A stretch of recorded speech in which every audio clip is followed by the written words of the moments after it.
conventional wisdom, because you know what the conventional wisdom always is. They say you can't overcome the cynicism of politics. No, you can't overcome the special interests. No, you can't overcome the big money. No, you can't overcome the negative ads. No, you can't. No, you can't. No, you. There's always somebody out there saying, no, you can't. But in 2 weeks, you've got a chance to say, yes, we can.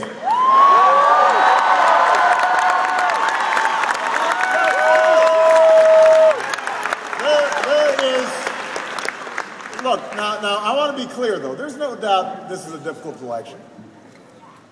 I know you guys love your trailblazers. I understand. That's okay. And we've been through an incredibly difficult time as a nation. But I want you to think about how we got here. For most of the last decade, middle-class families saw their incomes actually fall.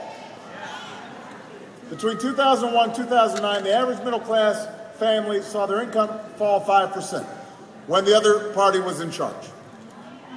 We had the most sluggish job growth since the Great Depression in those 8 years when the other party was in charge. Meanwhile, your cost of health care skyrocketed. Your costs of sending your kids to college skyrocketed. Yeah. Too many jobs were shipped overseas. Yeah. Too many parents weren't sure whether, if their child got sick, they could send them to a doctor. Americans were working 2 jobs or 3 jobs just to make ends meet. And then all of this finally culminated in the worst economic crisis since the Great Depression. And I want everybody to understand that this recession started long before I took office.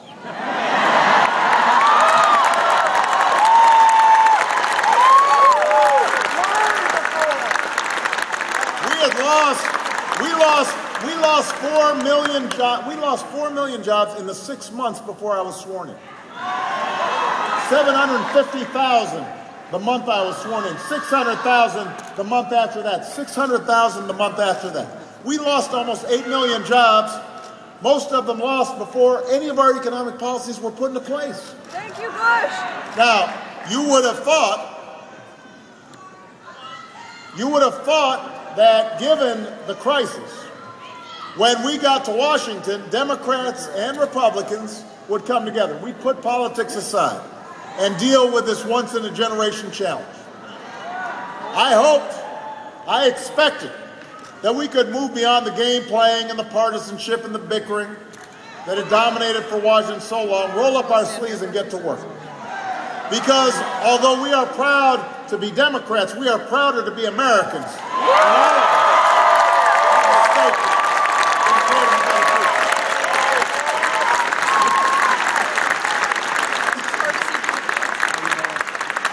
But the Republican leaders in Washington, they made a different decision. Now, here's what they calculated.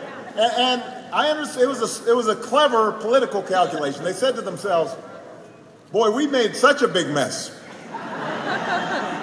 We are in such a deep hole that it's going to take everything Obama's got just to try to get us out of it. It's going to take some time to repair the economy. Folks are going to be frustrated and angry.